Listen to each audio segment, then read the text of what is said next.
Now, before we get to Dio, let me take a second, okay? Let me just hold on. Let me take a second to tell you about a little someone called Hannibal.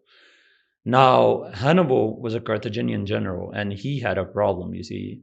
He wanted to see Rome burn because from the first day that he was born, he was taught that Rome are the bad guys. His father fought in a war. He was a hero of Carthage. It's a long story. Anyway, point is, he fucking hated Rome, right? He couldn't stand the nation.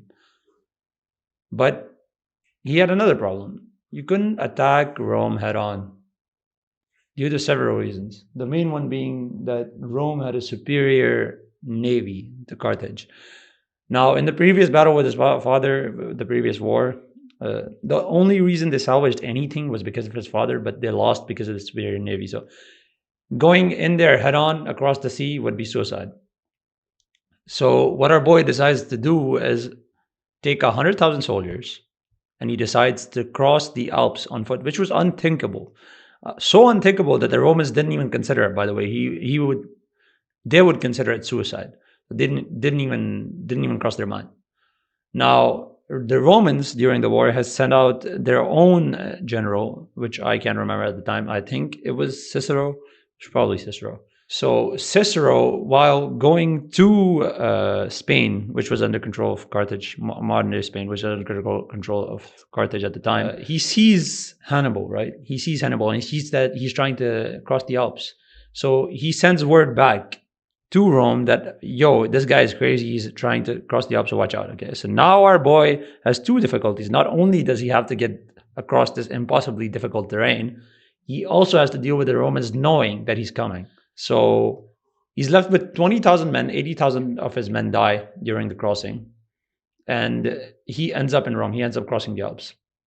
Now, you would think that Hannibal, with his meager 20,000 tired and frankly, demoralized men, would get fucking obliterated the first day. But no. Not only does he end up not fucking getting decimated the first day, he wins battles and he wins lands. And not only that, he actually makes Rome bleed. He makes Rome burn. He becomes vengeance, bro. He kills around 70,000 Romans in the Battle of Cannae, which was around 20% of the adult male population of Rome at the time. And that was a big, huge fucking deal. Okay, that was a blow to Rome's core. Mind you, the Romans at the start of the battle had around 80,000 men, and Hannibal had around 50,000. So they had a numerical advantage. Guess how many men Hannibal lost? Around 5,700. Now, as we head over to Dio, keep in mind that Hannibal, number one, is not an immortal vampire, so he doesn't have centuries of experience. Number two, he's very real. Okay, he's not a fictional character. Number three, he does not have stands or any stands that can control time. Though I cannot confirm this directly, I'm assuming he didn't. Now let's head over to our boy Dio and Stardust Crusaders, who is an immortal vampire, is fictional, and has a stand that can control time, which the enemy or our protagonists do not know about, by the way.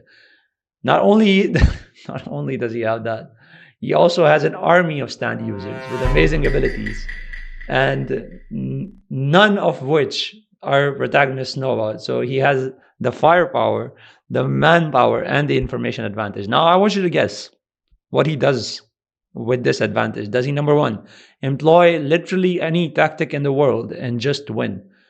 Or number two, send them one by one for them to get aura by Jotaro? Guess what he does? I think you get the fucking point. Yeah, they get aura by fucking Jotaro, one by one. Now, just how retarded do you have to be to do that, man? I don't understand. There's a level of retardism that's beyond my comprehension. And he's supposed to be the super smart guy too. I know he has ego problems, but come on, bro. Anyway, that is my conclusion for the day. Dio is retarded. Have a good day. I have improved your day, so like and subscribe, or you are a bitch ass. Goodbye.